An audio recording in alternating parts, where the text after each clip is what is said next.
Hey everyone, welcome back to my YouTube channel. आज हम पढ़ने वाले हैं डेवलपमेंटल टास्क एंड चैलेंजेस, जिसे हिंदी में विकासात्मक कार्य और चुनौतियाँ कहते हैं। तो आपका केवीएस का जो सिलेबस चेंज हुआ है उसके अकॉर्डिंग हम ये पेडागोजी पढ़ रहे हैं, जो कि 60 मार्क्स का आता है। तो आज हम ये डिस्कस करेंगे। ऑलरेडी मैंने आपको जो पहला टॉपिक था, अंडरस्टैंडिंग द लर्नर, उसमें जो शिक्षार्थी को समझना, उसमें जो पहला टर्म दिया गया था डेवलपमेंट और ग्रोथ के बारे में, मैचुरेशन के बारे में बताने के लिए दिया गया था। तो वो ऑलरेडी हमने डिस्कस कर लिया है। प्रिंसिपल्स ऑफ डेवलपमेंट भी हमने डिस्कस किया है, और आज हम डेवलपमेंट टास्क एंड चैलेंजेस के बारे में डिस्कस करेंगे। तो वीडियो पसंद आती है तो please do like and subscribe. और आपको ये जो वीडियो है ये दोनों लैंग्वेज में मिलेगी, बिकॉज आपको इंटरव्यू में अगर बैठना है तो आपको दोनों टर्म्स आनी चाहिए, हिंदी इंग्लिश दोनों, ठीक है। जैसा कि मैं पहले भी आपको बताते आ रही हूँ कि आपको बाईलिंगुअल पढ़ना चाहिए। कभी कभी इंग्लिश ईजी हो जाता है, कभी कभी हिंदी की लैंग्वेज टफ हो सकती है, ठीक है। तो ये मैंने लिखा भी हिंदी में है और कहीं कहीं आपको इंग्लिश भी मिल जाएगा। तो आज की वीडियो स्टार्ट करते हैं, लेट्स गेट स्टार्टेड। तो पहले तो आपको समझना होगा कि डेवलपमेंटल या डेवलपमेंट टास्क क्या होता है। तो विकासात्मक कार्य हिंदी में इसे कहते हैं। तो डेवलपमेंट टास्क जो था ये पहली बार इंट्रोड्यूस किया गया था बाय रॉबर्ट हैविंग हर्ट्स। इनको हिंदी में याद कर लीजिएगा, हैविंग हर्स्ट, ठीक है। हैविंग हर्स्ट ने इंट्रोड्यूस किया था, ठीक है। अगर बात करें कब किया था तो 1950s में। उसके बाद इन्होंने बाद में थ्योरी दी, उसमें और एडिशन किया, तो ये करते रहते। तो ईयर याद करने की ज़रूरत नहीं है, आप ये बस याद कर लीजिएगा कि डेवलपमेंट टास्क किसने दिया, बताया था, ठीक है। और इसके क्वेश्चंस भी मैं कराऊंगी, जितने भी टॉपिक मैंने कराए हैं उसके क्वेश्चंस भी कराऊंगी मैं, डोंट वरी। जितने भी प्रीवियस ईयर सीटेट भी पूछा गया है, या जितने अदर एग्जाम में अगर इससे रिलेटेड क्वेश्चंस आए हुए वो भी मैं कराऊंगी। तो बेसिकली ये केवीएस के लिए ही है, क्योंकि न्यू सिलेबस के अकॉर्डिंग ही मैं आपको पढ़ा रही हूँ। डेफिनेशन की बात करें तो डेवलपमेंट टास्क क्या क्या होता है। तो social expectation of development in child in different stages of development is called developmental task. या फिर a development task is one that arises predictably and consistently at or about a certain period in the life of the individual. और हिंदी में कह सकते हैं एक विकासात्मक कार्य वह है जो व्यक्ति के जीवन में एक निश्चित अवधि में या उसके बारे में पूर्व अनुमेय और लगातार उत्पन्न होता है। देखिए, अगर हम बात करें तो जैसे कि आप भी एक बच्चे रह चुके हैं, तो पहले एक बच्चा शैशवावस्था में आता है, इन्फेंट स्टेज में। उसके बाद वो एडल्ट में जाता है, एडल्टहुड, उसके बाद वो चाइल्डहुड में जाता है, उसके बाद एडल्ट जो भी है, एडोलसेंस है, एडल्टहुड है। इस तरीके से बना होता है लाइफ साइकिल। ये स्टेजेस हैं बेसिकली, जो क्रम है इसी तरीके से होता है। पहले वो शैशवावस्था में होता है, फिर चाइल्डहुड को early childhood, letter childhood, middle childhood में डिवाइड किया गया है, फिर एडोलसेंस में जाता है, देन एडल्टहुड, ठीक है। तो ये जो अवस्थाएं हैं, इन्फेंट अवस्था में बच्चे से कुछ अपेक्षाएं की जाती हैं कि बच्चा ये चीज़ें करे, जैसे कि कैसे चलना है, कैसे क्रॉलिंग करनी है, और क्या क्या किस तरीके से बोलना है। चाइल्डहुड में किस तरीके से रहना है, किस तरीके से पढ़ना है, ये बच्चे से वो कितना सीख सकता है, ये चीज़ें होती हैं। फिर आगे चल के आपसे क्या अपेक्षाएं की जाएंगी कि आप नौकरी करें, आपका शादी हो, आप मतलब समाज का एक अच्छा नागरिक बन के रहें। ये एक्सपेक्टेशन जो होती है ये समाज भी करता है, ये आप भी करते हो अपने आप से, ठीक है। तो ये जो चीज़ें आप अपने आप से करते हो परफॉर्म करने के लिए, मतलब आप, समाज भी चाहता है कि आप ये चीज़ें करें, और आप भी चाहते हो आपको करना है। आपके मनोविज्ञान, मतलब आपका जो अगर आप पढ़ेंगे साइकोलॉजी में, तो आपका जो आपके अंदर जो इंट्यूशन है वो भी कहेगा कि आपको ये करना है। तो ये सब चीज़ें क्या होती हैं, ये डेवलपमेंटल टास्क कहलाती है जो आप करते हो, ठीक है। आपने एक स्टेजेस, मतलब ये आप डेवलपमेंट टास्क ना पर्टिकुलर स्टेज में करते हो। हर डेवलपमेंट टास्क जो होता है वो आपकी आपका एज कितना है, आप किस स्टेज में हो डेवलपमेंट की, उसके अकॉर्डिंग बदलता रहता है। जो चीज़ें आप मतलब जो चीज़ें आप सीख चुके हो ना, वो कभी कम नहीं होता, यानी ख़त्म नहीं हो जाता। अगर इस एक स्टेज में आप सीख गए हो तो दूसरे स्टेज में वो ख़त्म हो जाता है, नहीं, वो और कॉम्प्लेक्स हो जाता है, आप और ऐड करते जाते हो उसमें, ठीक है। तो ये होता है, आपको ये समझ आ गया होगा। तो हैविंग हर्स्ट ने उनका मानना था कि सीखना जो है जीवन के लिए बुनियादी है और लोग जीवन भर सीखते रहते हैं, ठीक है। तो ये जीवन पर्यंत हम सीखते रहते हैं। तो according to him a development task is a task which an individual has to wants to solve in a particular life period. तो मतलब डेवलपमेंट टास्क एक ऐसा टास्क होता है इनके अकॉर्डिंग जो एक इंडिविजुअल, जो व्यक्ति है, वो उसके पास होता है, वो चाहता है उस पर्टिकुलर कार्य को उस पर्टिकुलर पीरियड में करना, उस लाइफ पीरियड में करना, ठीक है। तो उन्होंने लिखा भी था, एक विकासात्मक कार्य व्यक्तिगत आवश्यकता और सामाजिक मांग के बीच का मध्य मार्ग है। कैसे कि देखिए, इन्होंने कहा है कि जो डेवलपमेंट टास्क है ये पर्सनल नीड यानी आपकी क्या आवश्यकता है और समाज की जो डिमांड यानी सोशल डिमांड के बीच का क्या है, एक मिडवे मार्ग है, एक मिडवे पाथवे है, ठीक है। ये मिड पाथवे है, ठीक है, कि आप जो चाहते हो, जैसे कि आप चाहते हो नौकरी करना और समाज चाहता है कि उस फेज़ में, उस स्टेज में आने के बाद आप, मतलब आप अगर मान लीजिए एडोलसेंस में हो, फिर एडल्ट में जाते हो, तो समाज चाहती है कि आपका अगर मैरिड एज है, मतलब मैरिज एज अगर आ गया है तो आप समाज चाहेगी कि आप शादी करो उस एज में। फिर आपको चाहेगी नौकरी करो और आप खुद भी चाहते हो, मतलब वो चीज़ें दोनों चाहते हो। तो ये दोनों के बीच का क्या है, एक मध्य मार्ग होता है डेवलपमेंटल टास्क, ठीक है। तो इन्होंने विकासात्मक कार्यों के बारे में बताया था, दो विकासात्मक कार्यों के बारे में इन्होंने बताया था। एक तो bio psycho social model of development, जिसे हिंदी में विकास का जैव मनोसामाजिक मॉडल कहते हैं, और दूसरा इन्होंने डेवलपमेंट टास्क थ्योरी दी थी, मतलब जो डेवलपमेंट मतलब विकासात्मक कार्य के सिद्धांत इन्होंने दिया था।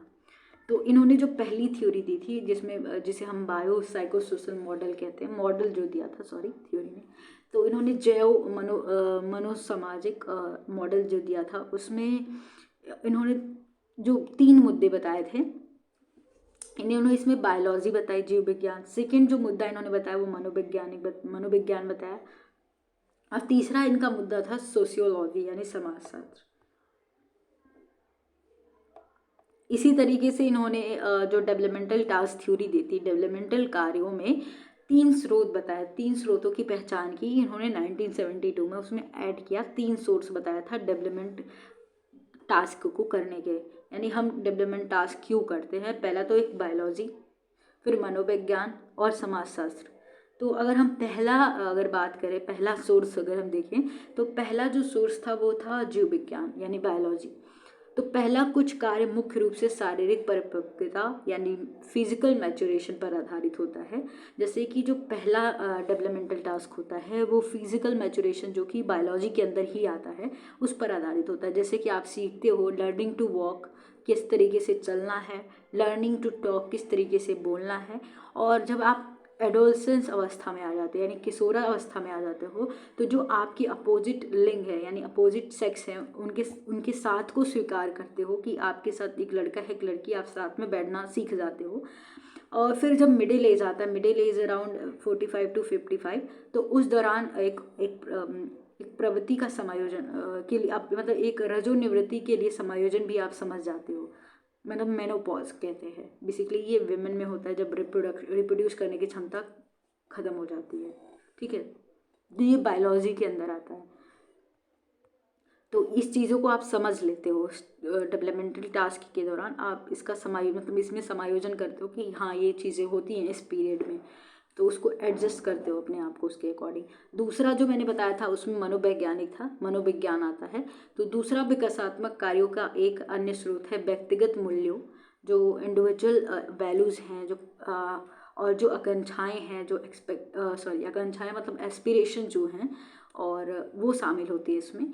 और ये व्यक्तिगत कारक जो कि ऑन्टोजेनेटिक होता है, मतलब जेनेटिक, और जो भी इन्वायरमेंटल फैक्टर होते हैं उनके बीच में बातचीत से उत्पन्न होता है। और ये जो चीज़ें होती हैं दोनों, मतलब जेनेटिक फैक्टर और इन्वायरमेंटल फैक्टर जो होती हैं, बहुत इम्पॉर्टेंट रोल प्ले करती हैं किसके मतलब नए डेवलपमेंट टास्क के उद्भव हो नए टास्क का, मतलब play an active role in the emergence of specific development task, जैसे कि एक निश्चित व्यावसायिक मार्ग पर चयन करना, ये चीज़ें आपको बताती हैं। ठीक है, अगर ऐसा इन्वायरमेंट मिलता है और जेनेटिक फैक्टर होता है, इन सब से आप में क्या होता है, आप में क्या होता है, बहुत ज़्यादा विकासात्मक कार्य की तरफ वो जानने को मिलेंगे। और विकासात्मक कार्य जानने के लिए आप क्या करोगे, जैसे कि अपने आसपास की जो चीज़ें हैं और जेनेटिक फैक्टर है, ये बहुत इंपॉर्टेंट रोल प्ले करती है इसमें। और इसकी वजह से क्या होता है, एक नए डेवलपमेंट टास्क का उद्भव होता है। जैसे कि आप जानोगे कि एक निश्चित व्यवसायिक मार्ग का चयन करना है, कि जो वोकेशनल पाथवे है उसका सिलेक्शन कैसे करना है, जॉब कैसे करनी है। ठीक है, नेक्स्ट जो विकासात्मक कार्य का तीसरा जो स्रोत है वो सामाजिक है, यानी सोशियोलॉजी। तो सामाजिक, संरचनात्मक और सांस्कृतिक शक्तियों से संबंधित होता है। तो तीसरा जो हमारा सोशियोलॉजी समाजशास्त्र होता है, उसका संबंध होता है सामाजिक संरचना से और सांस्कृतिक शक्तियों से संबंधित होता है, कल्चरल जो होते हैं, कल्चरल एक्टिविटी से संबंधित होता है। इस तरह के प्रभाव का उदाहरण के लिए विवाह की न्यूनतम जो आयु होती है और विवाह की और विकास की सांस्कृतिक साझा अपेक्षाएं पर आधारित होती है। हाँ, देखिए बेसिकली यहाँ पे समझिए, सांस्कृतिक साझा अपेक्षाओं पर आधारित होती है, ये बात समझिए। तो सोशल एक्सपेक्टेशन आपसे क्या की जाएगी कि जब आपकी एज हो जाएगी मैरिज की, तो आपसे क्या किया जाएगा, जैसे कि विवाह करने के लिए आपको ये चीज़ें जो समाज है ये इन्फ्लुएंस करेगा। तो ये होती हैं आपकी सोर्स होते हैं, 3 सोर्स होते हैं। एक और इम्पॉर्टेंट पॉइंट नोट करने की ज़रूरत है, once the critical period of development is over, learning में स्टिल अकर। यानी आपका एक पर्टिकुलर फेज में आपने ये चीज़ें सीख ली, उसके बाद वो जो लर्निंग हुई रहती है वो ख़त्म नहीं होता है, वो हमें रहता है। ठीक है, वो लर्निंग रहता है, किसी भी और फेज में जाएंगे और आपने जिस उम्र में जो चीज़ें सीखी वो चलती रहती है। जैसे कि एग्जांपल, आपने लैंग्वेज स्किल सीखी है और आपने लैंग्वेज को और कम्प्लेक्स वे से यूज करना सीख लिया बाद में, लेकिन आप जो चीज़ सीखे थे, स्किल्स जो सीखी है वो ख़त्म नहीं हुई है। जैसे कि आप अल्फ़ाबेट सीखते हो ABCD और अभी तक आप उसको यूज़ करते हो, लेकिन और अच्छी तरीके से यूज़ करते हो, तो कभी ख़त्म नहीं होता है। ठीक है, एक पीरियड या एक पर्टिकुलर पीरियड में आप जो सीखते हो। तो अभी हम बात करेंगे, जो इम्पोर्टेंट हमारा है वो है, बहुत इम्पोर्टेंट है, बहुत पूछा जाता है। तो हैविगहर्स्ट ने डेवलपमेंट टास्क थ्योरी दी थी और इन्होंने डेवलपमेंट टास्क की 6 स्टेजेस बताए थे, विकास के 6 चरण बताए थे। ठीक है,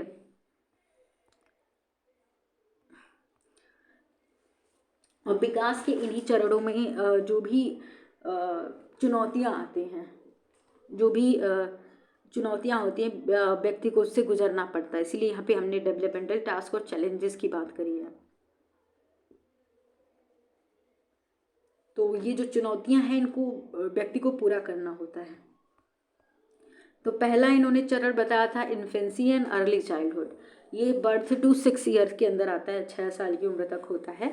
ये शैशवावस्था और प्रारंभिक बचपन या बाल्यावस्था कहते हैं जिसे हिंदी में। उसके बाद आता है मिडिल चाइल्डहुड, ये हैविंग हर्ट का है। ठीक है, डेवलपमेंट के स्टेज इन्होंने बताए हैं डेवलपमेंटल टास्क के अंदर। ठीक है, मिडिल चाइल्डहुड मध्य बाल्यावस्था जो कि 6 से 12 वर्ष की आयु के बीच का होता है। फिर उन्होंने किशोरावस्था बताया था जो कि 13 से 18 वर्ष के बीच का होता है। फिर इन्होंने अर्ली एडल्टहुड बताया था जिसे प्रारंभिक वयस्कता कहते हैं, जो कि 19 से 30 साल के बीच का होता है। फिर उन्होंने मध्य आयु बताया था मिडिल एज, जो कि 30 से 60 वर्ष की उम्र के लोग आते हैं इसमें। उसके बाद इन्होंने लेटर मैच्योरिटी, जो बाद में परिपक्वता होती है, जो कि 60 की उम्र के बाद की जो एज होती है उसके आगे की जो होती है वो होती है इसमें। ठीक है, तो इसके बारे में हम डिटेल में डिस्कस करेंगे कि क्या क्या डेवलपमेंटल टास्क है जो इस स्टेज में बच्चे को करना होता है, यानी विकासात्मक कार्य, क्या क्या एक्सपेक्टेशन होती है बच्चे को, ये चीज़ें करनी होती हैं। इसमें देखिए, जो अर्ली चाइल्डहुड और इन्फेंसी स्टेज जो होता है, ये बर्थ टू 6 ईयर होती है। तो इसमें क्या क्या बच्चे से एक्सपेक्ट किया जाता है, तो लर्निंग टू वॉक, मतलब चलना सीखना, चलना सीखना। ठीक है, learning to talk, learning to take solid food, और सीखना कि किस तरीके से जो सॉलिड फूड है, जैसे बच्चे को खिलाया जाता है तो सॉलिड पार्टिकल्स, सॉलिड फूड को कैसे खाया जाता है, जैसे दूध के अलावा जो दाल चावल चीज़ें खिलाई जाती है बच्चों को, वो सीखना, ठीक है।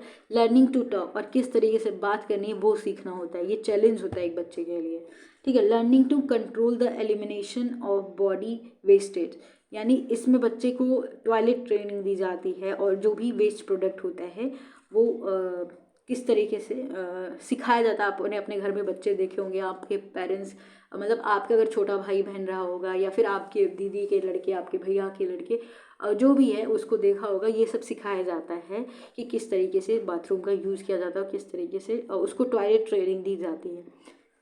तो ये सब टास्क होता है बच्चे के लिए, मतलब ये कम एज का बच्चा है, इसलिए इसके जो टास्क है वो भी थोड़े इजी हैं। उसके लिए टफ हो सकते हैं, उसके लिए चैलेंजिंग होगा, लेकिन हमारे लिए नहीं, लेकिन उस बच्चे के लिए चैलेंजिंग है। तो देखिए एज के स्टेज के अकॉर्डिंग टास्क बनाए गए हैं।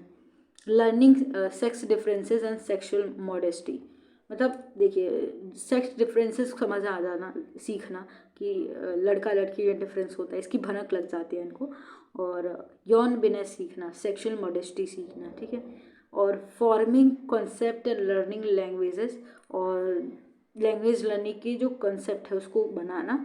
और describe social and physical reality, जो वास्तविकता है, सोशल सामाजिक और भौतिक वास्तविकता है, उसको डिस्क्राइब करना।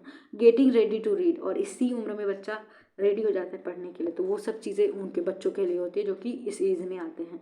उसके बाद अगला जो स्टेज है, जो डेवलपमेंट टास्क होता है, वो मिडिल चाइल्डहुड में होता है, जो कि मध्य बाल्यावस्था जिसे कहते हैं, जो कि 6 से 12 वर्ष की उम्र के बीच का होता है, ठीक है।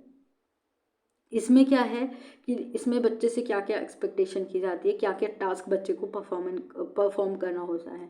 Learning physical skill necessary for ordinary games, तो देखिए ये जो एज होता है खेलने खिलौने की अवस्था, मान लीजिए खेलने की अवस्था होती है, तो ये बच्चा जो भी गेम्स के रूल्स हैं उसको समझ जाता है, जो स्किल्स है वो डेवलप होना इसमें ज़रूरी होता है। Building wholesome attitude towards oneself as a growing organism, ठीक है। Next, learning to get along with age mates, clear. तो ये वाला जो आपको, ये एक बार मैं समझा दूँ आपको, ये वाला, हाँ ये वाला पॉइंट ना, ये वाला पॉइंट है कि building wholesome attitude towards oneself as a growing organism, तो खुद के लिए एक संपूर्ण अनुभूति बनाना कि वो क्या है, एक ग्रोइंग ऑर्गेनिज्म है, वो बढ़ रहा है, अपने बारे में जानना, ठीक है।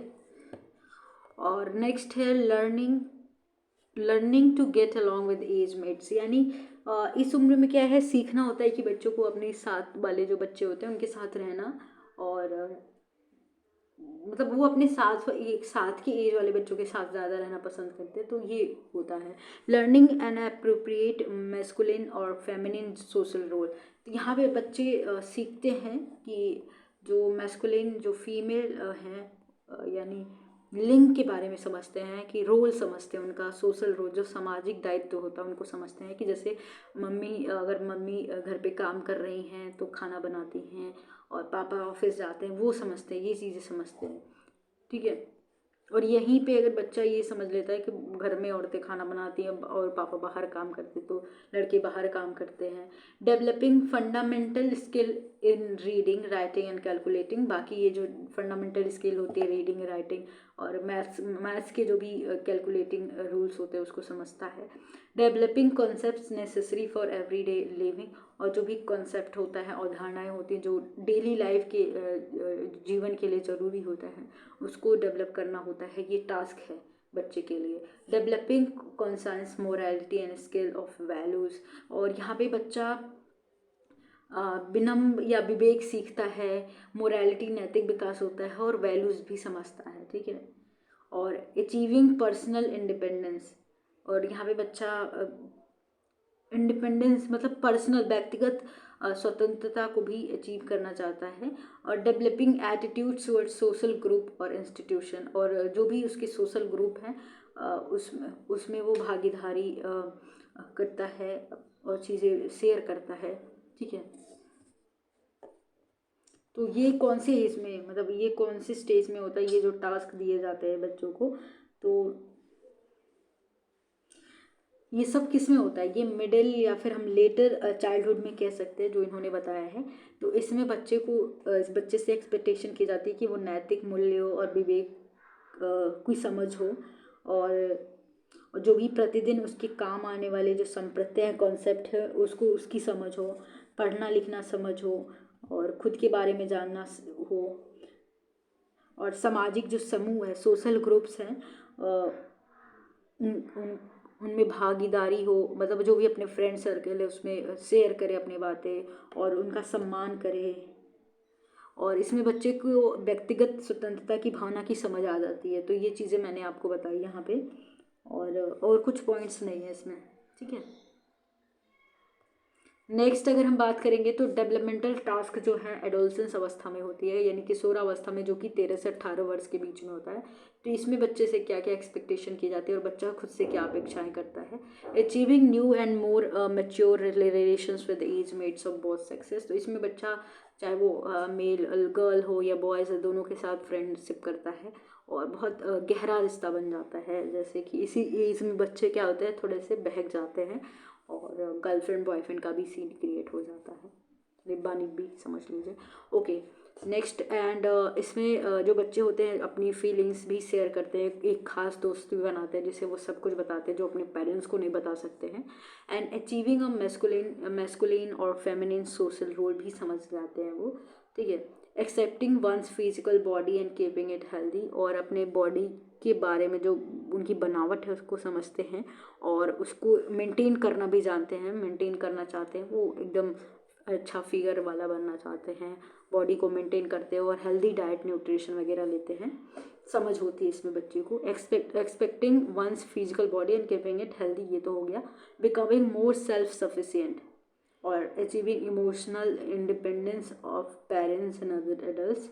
तो यहाँ पे पेरेंट्स पे ही बच्चे डिपेंड नहीं होते, पेरेंट्स के अलावा भी वो दूसरों के साथ रिश्ता बनाते हैं और उन्हें अपनी बातें शेयर करते हैं, समझ हो जाती है उनको। Making decision about marriage and family, और इसी एज में बच्चे को मतलब समझ हो जाती है कि मैरिज, शादी का जो, क्योंकि एज हो जाती स्टार्ट हो जाती है गर्ल्स में तो 18 और 21, तो इसी एज में वो मैरिज एंड फैमिली के मतलब मैरिज के बारे में भी समझ हो जाती है। और इसी एज में क्या होता है, बच्चे जॉब की यानी करियर बनाने की समझ आ जाती है, वो करियर बनाने के लिए प्रिपेयर करते हैं और वो पैसा कमाना चाहते हैं। और acquiring a set of values of guide behaviour to develop an outlook towards life based on what is important. तो जो भी समाज के लिए इम्पोर्टेंट है सा वो बिहेवियर करना, वैल्यूज़ बिहेवियर करते हैं एंड एक्वायर करते हैं। Desiring and achieving socially responsible behaviour, जो भी समाज के लिए अच्छा होता है उस बिहेवियर को एक्वायर करने के लिए डिज़ायर करते हैं, मतलब एक्वायर करना चाहते हैं। तो ये चीज़ें होती हैं। तो इसमें बेसिकली क्या क्या होता है कि बच्चे अपनी बॉडी को फिट रखने के लिए, फिर वो इकोनॉमिक अपनी तरीके से इंडिपेंडेंट होना चाहते हैं, वो करियर के लिए, व्यवसाय के लिए भी प्रिपेयर करना शुरू कर देते हैं। ये सब टास्क है जो बच्चों से एक्सपेक्ट किया जाता है कि बच्चे करेंगे, और बच्चे खुद से भी करते हैं, क्योंकि इस एज में बहुत, ये तूफान की अवस्था भी कहते हैं ना इसको, आंधी और तूफान की अवस्था भी होती है। तो बहुत कुछ चीज़ें चेंज होती है, तो बच्चों से ये एक्सपेक्टेशन की जाती है तो बच्चे अपने आप को कंट्रोल करें, ठीक है, नहीं तो बहक जाते हैं बच्चे, तो अलग हो जाते हैं। तो यहाँ पे ये चीज़ें होती हैं, ठीक है। नेक्स्ट इसी में आता है एनोरेक्सिया और एनोरेक्सिया नर्वोसा, जिसे दोनों हिंदी में अगर दो लिख सकते हैं उसको सेम, तो एनोरेक्सिया और नर्वोसा एक ही है, ठीक है। तो ये एक प्रकार का डिसऑर्डर होता है जो कि एडोलसेंस में ही होता है, तो एक चुनौती होती है बच्चों के लिए।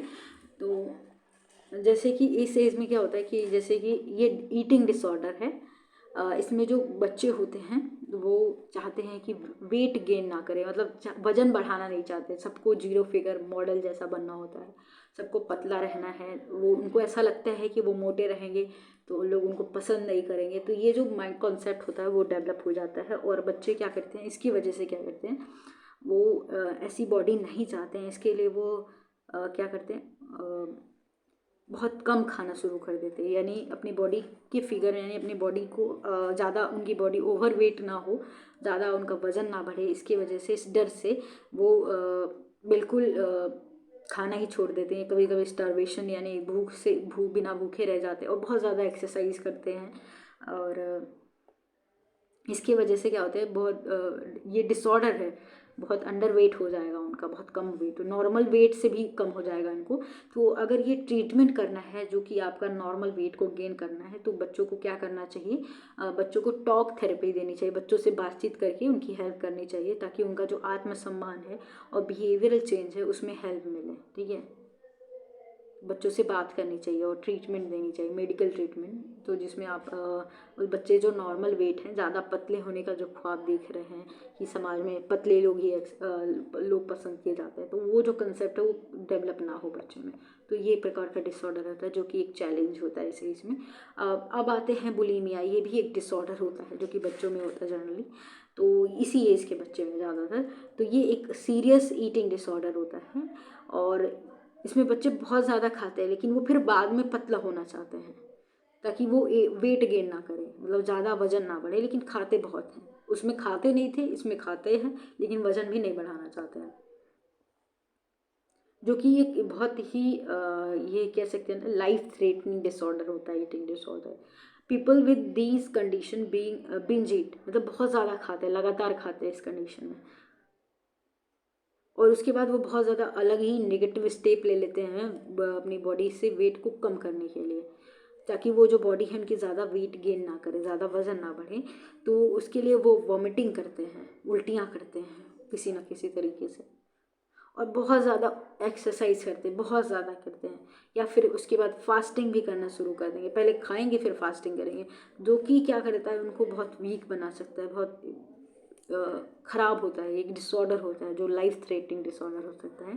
इसके लिए क्या करना चाहिए, काउंसलिंग, मेडिकेशन, या फिर जो कह सकते हैं परामर्श दवाएं होते हैं, परामर्श मेडिकेशन जो होता है वो देना है, और न्यूट्रिशन एजुकेशन के बारे में जो भी न्यूट्रिशन शिक्षा है वो देनी चाहिए बच्चों को, ताकि वो समझे। ठीक है, क्या खाना चाहिए क्या नहीं चाहिए खाना चाहिए, क्योंकि वो बिंज ईटिंग करते हैं, मतलब बिंज मतलब लगातार लगातार खाते रहते हैं, फिर वो बाद में सीरियस हो जाते हैं कि उनका वजन बढ़ जाएगा, तो फिर वो इस तरीके से स्टेप फॉलो करते हैं। तो बुलीमिया भी इसी पीरियड में आता है।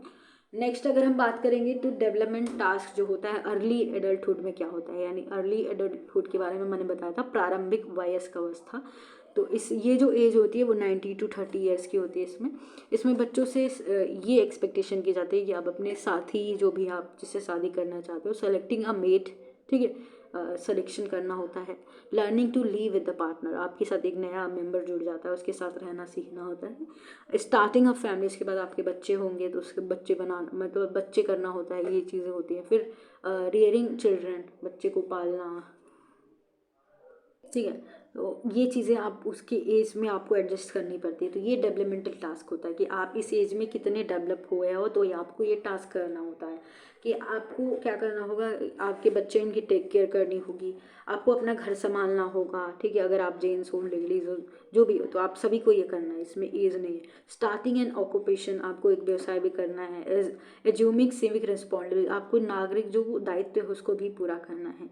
ठीक है, उसके बाद जो आगे का जो स्टेज होता है, जैसे मिडिल एडल्टहुड में क्या क्या डेवलपमेंट टास्क आते हैं, जैसे 30 से 60 के बीच का होता है। यहाँ पे जो इस एज में जो लोग होते हैं, बेसिकली 30 से 60 के बीच की बात की है, तो ये लोग क्या करते हैं, हेल्प करते हैं टीनेज को। इसमें आपसे ये एक्सपेक्टेशन की जाती है कि आप क्या करें, हेल्प करें जो भी टीनेज चिल्ड्रन हैं टू बिकम हैप्पी, उनको हैप्पी रखने के लिए और रिस्पॉन्सिबल एडल्ट बनाने में, क्योंकि आप बड़े हो गए तो आप समझा सकते हो बच्चों को। और achieving adult social and civic responsibility, जो भी एडल्ट की रिस्पॉन्सिबिलिटी और सोशल रिस्पॉन्सिबिलिटी है और नागरिक दायित्व जो है उसको अचीव करना। सेटिस्फैक्ट्री करियर अचीवमेंट होना चाहिए। और डेवलपिंग एडल्ट लेज़र जो होता है, लेज़र का मतलब जो भी खाली समय होता है, लेज़र टाइम जो होता है बच्चों में, ठीक है, जो बच्चे एडल्ट लेजर टाइम एक्टिविटीज़ को करना चाहिए, डेवलप करना चाहिए। Relating to one's spouse as a person, आप दूसरों की जो भी पत्नी है या पति हैं उनको क्या करना है, एज अ पर्सन आपको करना है, कंसीडर करना है। फिर आपको क्या करना होगा, एक्सेप्टिंग द फिजियोलॉजिकल चेंजेस, जो आपकी बॉडी में, आप 30 साल के हो गए तो आपकी एजिंग तो होगी, आप में बॉडी में बहुत सारी चेंजेस होगी, ठीक है, बहुत सारी चेंजेस होगी, उसको आपको एक्सेप्ट करना है, ठीक है। ये नहीं है कि आप सुसाइड कर ले कि मैं इतना बदल गया हूँ, तो ये सब आपके टास्क होते हैं जो कि आपको एडजस्ट करना होता है। और मिडिल एज के दौरान जो चीज़ें होती हैं वो एडजस्टिंग टू एजिंग पेरेंट, आप पेरेंट बन गए हो तो आपकी एज हो रही है, बूढ़े हो रहे हो, तो ऑब्वियसली आपको एक्सेप्ट करना चाहिए। और नेक्स्ट अगर बात करें लेटर मैच्योरिटी क्या होती है, मतलब बाद में जो परिपक्वता आती है जो 60 के ऊपर की आती है, उसमें क्या क्या डेवलपमेंटल टास्क होता है। तो adjusting to decreasing strength and health, जब आप बूढ़े होते जाओगे, 60 साल के हो जाओगे, उससे ऊपर हो जाओगे, तो आपकी जो स्ट्रेंथ होगी, जो शक्ति होगी, आपका हेल्थ होगा, आप बीमार जनरली बहुत ज़्यादा होते रहोगे, क्योंकि आपका इम्यून सिस्टम भी कमज़ोर होता जाएगा, आपकी रोग प्रतिरोधक क्षमता है वो भी कम हो जाएगी। तो आपको उसमें एडजस्ट करना है अपने आप को, ये आपके लिए एक टास्क होता है जो मतलब जो इस एज के लोग हैं। Adjusting to retirement and reduce income, जब आप रिटायर होते हैं इसके एज के बाद, तो आपका इनकम भी आपका आधा हो जाता है, तो उसको भी एडजस्ट करना। Adjusting to death of spouse, यानी तो इस कंडीशन में क्या होगी, जैसे कि आपके पति या पत्नी की डेथ हो गई, तो आपको उसके अकॉर्डिंग भी अपने आप को एडजस्ट करना होता है, तो ये आपके लिए टास्क होता है। Stabilising relation with one's own age group, अपने जो भी आपके ग्रुप के लोग हैं उनसे साथ रिश्ता बनाना, उनके साथ जुड़ना। मीटिंग सोशल, आप समाज में मिलना। सिविक ऑब्लिगेशन, जो भी है रिस्पॉन्सिबिलिटी है, दायित्व है, उसको नागरिक दायित्व को पूरा करना। स्टेबलाइजिंग सेटिस्फैक्ट्री लिविंग क्वार्टर्स, तो इस तरीके से आपको ये करना होता है। तो ये चीज़ें हम क्यों पढ़ रहे हैं, हमें डेवलपमेंटल टास्क को पहले जोड़ने की ज़रूरत क्यों है, तो ये इसलिए हम जानना चाहते, इसलिए ये बता दिया गया है, ताकि जो अभिभावक है, जो पेरेंट्स हैं और टीचर हैं, उनको पहले ये नॉलेज हो जाए कि किस अवस्था में बालक के किन किन गुणों का विकास की हमें उम्मीद रखनी चाहिए। इसलिए ये बताया गया है कि आप 4th क्लास के बच्चों को कह देंगे कि आप 10th के क्लास के बच्चे के जो भी चीज़ें हैं उसके बारे में समझ तो नहीं होगा ना।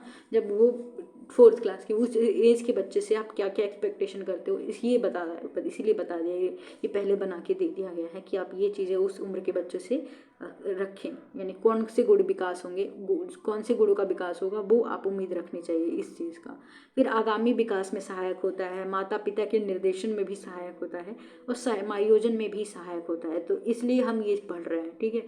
तो एज अ टीचर, अगर आप टीचर बनने वाले हो तो ये चीज़ें आपको जाननी होंगी कि किस उम्र के बच्चों से क्या क्या एक्सपेक्टेशन की जाए, क्या क्या अपेक्षाएं की जाए, कि वो बच्चा किस तरीके से सीख रहा है और क्यों नहीं सीख रहा है, क्या क्या कारण है, आप जान सकते हैं।